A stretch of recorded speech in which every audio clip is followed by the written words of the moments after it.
Invictus by William Ernest Henley. We're going to discuss it today, but first, a quick reading of the poem. Out of the night that covers me, black as the pit from pole to pole, I thank whatever gods may be for my unconquerable soul. In the fell clutch of circumstance, I have not winced nor cried aloud. Under the bludgeonings of chance, my head is bloody but unbowed. Beyond this place of wrath and tears looms but the horror of the shade, and yet the menace of the years finds and shall find me unafraid. It matters not how strait the gate, how charged with punishments the scroll. I am the master of my fate. I am the captain of my soul. All right, there we go. A quick little British 1900s poem. Hopefully this one goes better than the one that we just recorded last week. Well, it's a different perspective of life, more internal than external, I believe. Yeah.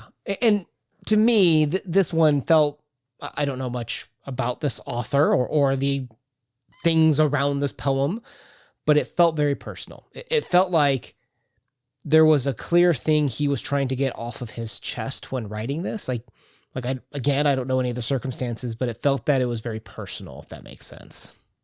I did end up looking up about William Ernest Henley, and he was a very sickly child, and as a result, he had to have one of his legs amputated, and then he wrote this basically as he was dying and later in life. Yeah, so a very sickly person. So this was definitely about that internal struggle, I think, of soul versus body, is how I took it. Okay. Yeah, I mean, when we look at this line by line, if we just look at the first stanza, right? Like, out of the night that covers me, black is the pit from pole to pole. I thank whatever gods may be for my unconquerable soul. And to me, like the night that covers me, black from pit, black as the pit from pole to pole. There's this interesting angle of like despair of this world being scary, unsafe.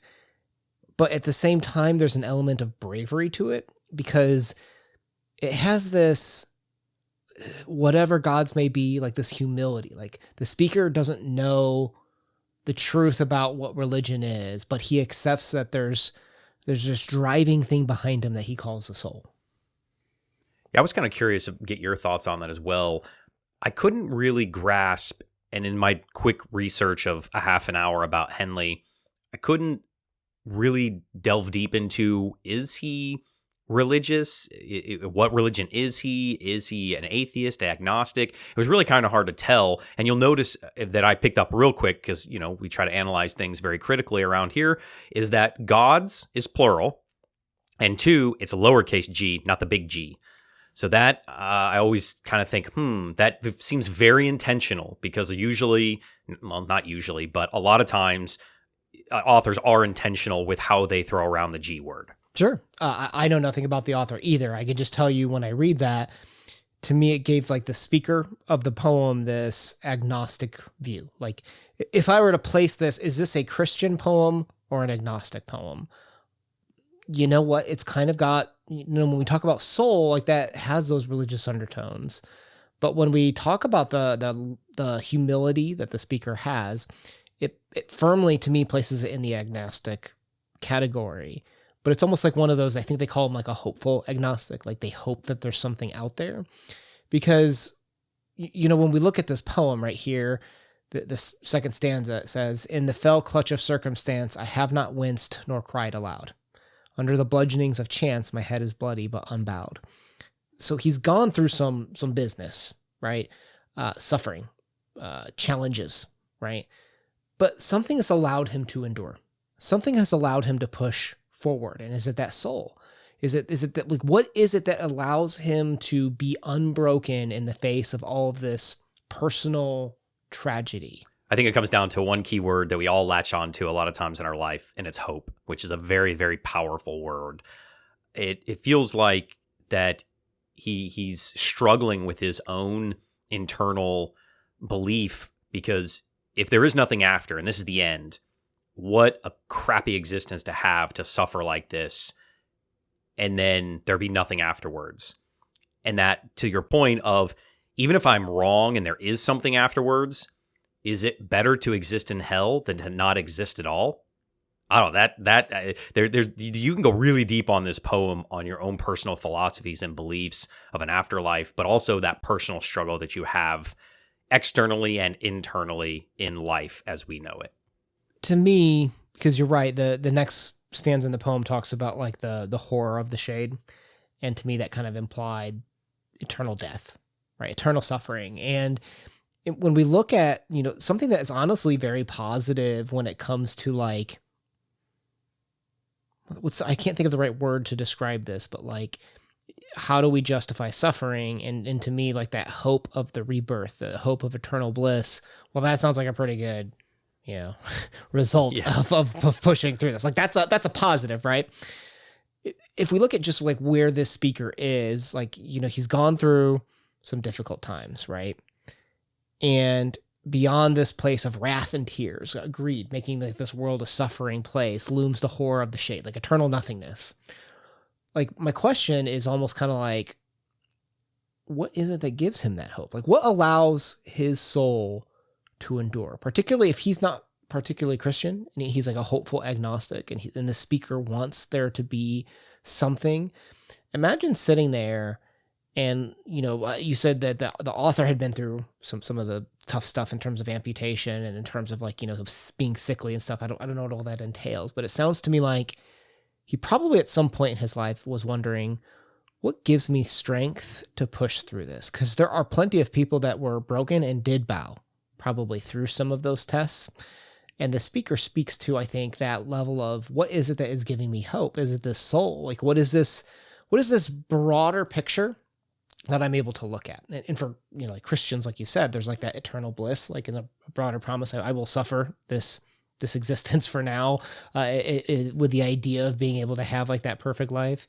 Imagine not being 100% confident on that, but still having that strength to push forward, still having that strength to push past like those difficult times. Like, I feel like that's like the crux of like what this person's kind of struggling with is what is it that's allowing me to do that? And I think it's his soul, like this idea of having a broader picture, a longer term game for where he needs to be to endure to get to the end. Always a much more optimist than me. I took this, and I did a little research on Henley, not too much, but he had tuberculosis, and he gets his leg amputated around 16 or something. And from there, for me, I felt like he's growing up, in the late 1800s. I feel like, a manly man is still something that's very prevalent in society, and he can't be a manly man perhaps in the venue that he wants to be. Again, I don't know. It's just kind of my interpretation of, I'm at rock bottom, so throw it what you want at me, life. I got this, because I'm down at the bottom, and he's going to push against that. And I think that this poem is really, letting all of us know that, to me, that you can have that internal struggle and still persevere without 100% knowing the truth, as you pointed out. That last little stanza where it says, "It matters not how straight the gate," that's from Matthew, right? "Because straight is the gate and narrow is the way which leadeth unto life, and few there be that find it." Right? It's difficult to push through, like to push through those hardships, to still maintain like that straight arrow, like that perfect morality that seems like none of us seem to be able to achieve. But narrow and few achieve it, but that doesn't mean you can't. That doesn't mean it's impossible. And I think it's like that totality, that endurance, like when you are the captain of your soul, the master of your fate, ooh, that gets kind of exciting, talking about free will versus, determinism, and the idea that you get to make that choice, and very few make the right choice consistently through these hardships that get pulled off the narrow path. Like if we look at it between Charybdis and Scylla, like in terms of Odyssey, right? Like that we've talked about, it's very easy to go one way or the other and find yourself in peril. And sometimes that can be what life is. But at the same time, you're the captain of that ship. Like if in a free will view, you're the one that gets to choose whether you're going to fall from that path, regardless of how difficult it is. And I think that could be hopeful, because that is saying you get a choice in ending up where you want your ship to go. That's the end takeaway I had from this, is choice. At the end of your life, you have a choice, and it is what you make of it. And fun little fact about this, as I was kind of going down the rabbit hole, researching a little bit about this and that, is the last written word, because when you are on death row, they say, do you have any last words? And a lot of inmates, they have something as a written to their last testament. They don't actually speak anything. And not so fun fact that you may not know is the last written communication, last word, quote, of Timothy McVeigh, the Oklahoma bomber, was this poem. And I think that says a lot about the choices that we make in life and what we think comes after this. Well, and even outside of that microcosm of that one situation, I think that is, because if we take this as like a hopeful agnostic poem, that is one of the nice things about Christianity, is it's not like a church of perfect beings. It's a church of broken souls that are trying to be better, right? And I think that's something, whether you're Christian or not, everybody can relate to. That idea of the struggle, the idea of how narrow the path and how difficult it is to stay on the right path.